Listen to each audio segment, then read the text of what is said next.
सभी लोगों को बहुत बहुत बधाई हो। देश के युवाओं ने एक अहंकारी सरकार को झुका दिया और धर्मेंद्र प्रधान जी को इस्तीफा देना पड़ा जनता के सामने।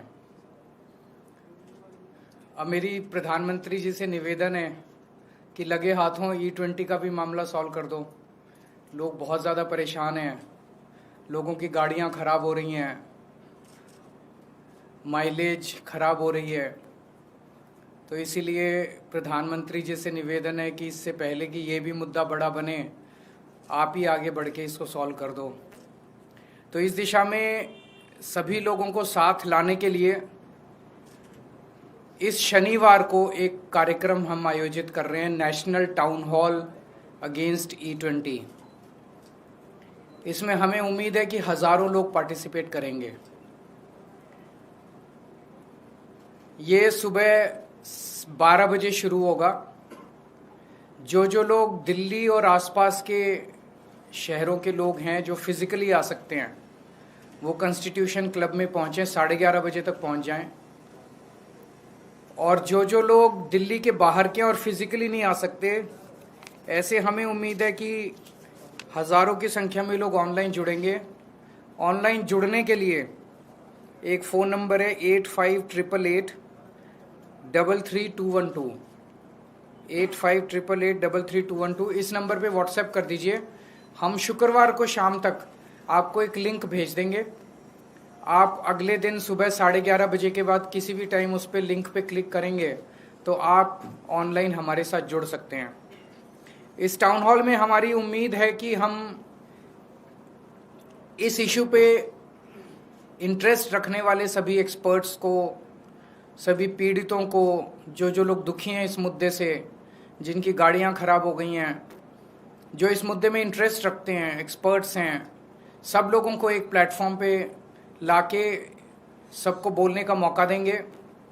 और आगे की रणनीति तय होगी कि इस मुद्दे पे सरकार को कैसे फोर्स किया जाए कि सरकार इस E20 को विड्रॉ करे। तो मेरी लोगों से विनती है कि ज़्यादा से ज़्यादा संख्या में इसमें पार्टिसिपेट करें। फिजिकली आना चाहें फिजिकली भी कर सकते हैं और वर्चुअली आना चाहें वर्चुअली भी पार्टिसिपेट कर सकते हैं। अगर आपका कोई प्रश्न है तो आप बता सकते हैं। सर, आपने कहा कि इससे पहले कि यह मुद्दा बड़ा बने, सरकार से अपील की, क्या आप लोग नेशन वाइड इसको लेकर प्रोटेस्ट की? सब कुछ करेंगे। अभी ये शुरुआत है, बीच में हो गया था। आपको याद होगा मैंने एक ऑनलाइन पिटीशन भी शुरू की थी प्रधानमंत्री के नाम। उसमें 2 लाख से ज़्यादा चिट्ठियाँ आ चुकी हैं, जिसको लेके अगले हफ्ते में प्रधानमंत्री के घर भी जाऊंगा, लेकिन वो इसके बाद, शनिवार के बाद। तो अभी शनिवार को इसमें ज़्यादा से ज़्यादा लोग पार्टिसिपेट करें। सर, अभी जो सरकार की तरफ से आश्वासन दिया गया था छात्रों की कार्रवाई नहीं होगी, बिहार, पश्चिम बंगाल, कई राज्यों में पुलिस एक्शन दिख रहा है, वो सही नहीं है। इस तरह से अपने ही लोगों के ऊपर इस तरह से एक्शन लेना सही नहीं है। खासकर पूरे देश के सामने सरकार ने ये वादा किया कि हम छात्रों पे कोई एक्शन नहीं लेंगे, लेकिन अब छात्रों के ऊपर पुलिस कार्रवाई की जा रही है, मुकदमे किए जा रहे हैं, लाठीचार्ज किया जा रहा है।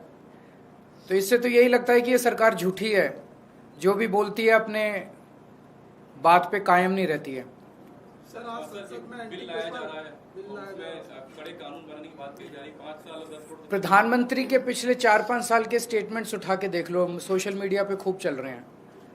2 साल पहले प्रधानमंत्री ने पार्लियामेंट में ही बोला था कि हम ऑलरेडी कड़े कानून बना चुके हैं। फिर जो 2024 का मास्टरमाइंड था उसको इन्होंने बड़े तामझाम के साथ गिरफ्तार करवाया। गिरफ्तार कराने की 3 महीने में उसको बेल करा दी, और अब पिछले हफ्ते CBI ने उसकी क्लीन चिट देके उसका मुकदमा वापस ले लिया। तो अगर नीयत ही नहीं है सरकार की, प्रधानमंत्री जी की नीयत ही नहीं है पेपर लीक रोकने की, प्रधानमंत्री जी की नीयत ही नहीं है माफिया के खिलाफ एक्शन लेने की, तो जो मर्जी कानून बना लो। कानून बनाने से क्या होता है? और अगर नीयत हो तो कानून तो ऑलरेडी बहुत है। अगर आपने उनके खिलाफ एक्शन लेना है तो ऑलरेडी बहुत कानून है जिनके अंदर उनको सजा दिलाई जा सकती है। लेकिन फिर भी कड़े कानून और बनते हैं तो हम उसका स्वागत करते हैं, उसमें कोई दो राय नहीं है। लेकिन पहले नीयत होनी चाहिए उनको पकड़ के जेल में डालने की, उनको कड़ी से कड़ी सजा दिलवाने की। Thank you. सर, पंजाब के शिक्षा मंत्री को लेकर सवाल खड़े हो रहे हैं कि पंजाब में पेपर चोरी हुई और उसको हटाया नहीं जा रहा। ये 10 साल हमारी दिल्ली में सरकार रही, एक भी पेपर लीक नहीं हुआ। 5 साल से हमारी पंजाब में सरकार है, एक भी पेपर लीक नहीं हुआ। ये बात इनको चुभ रही है बहुत बुरी तरह से, और ये देश के सारे देश के सामने है कि भारतीय जनता पार्टी के हर राज्य के अंदर पेपर लीक हो रहे हैं, और आम आदमी पार्टी की 2 राज्यों में सरकार बनी, एक भी पेपर लीक नहीं हुआ। ये जिस पेपर के बारे में आरोप लगाया जा रहा है, 2 सेंटर्स के अंदर कुछ बच्चे स्मार्ट पेन लेके अंदर चले गए, स्मार्ट पेन के जरिए उन्होंने बाहर पेपर की स्कैनिंग करके फोटो बाहर भेजने की कोशिश की ताकि बाहर से उनके आंसर्स आ सकें, चीटिंग करने की कोशिश की। वो 10-12 बच्चे जो भी थे वो उसी टाइम वहीं पकड़े गए, कोई पेपर लीक नहीं हुआ है। तो ये झूठा आरोप लगा रहे हैं पेपर लीक हो गया, पेपर लीक हो गया, क्योंकि इनके पास कुछ कहने को नहीं है। आम आदमी पार्टी की पंजाब सरकार में जब हमारी 2022 में सरकार बनी, उसके पहले वाले साल में 27वें नंबर पे था पंजाब शिक्षा के क्षेत्र में, 27th नंबर। आज नंबर 1 आ गया केरला को पीछे छोड़ के।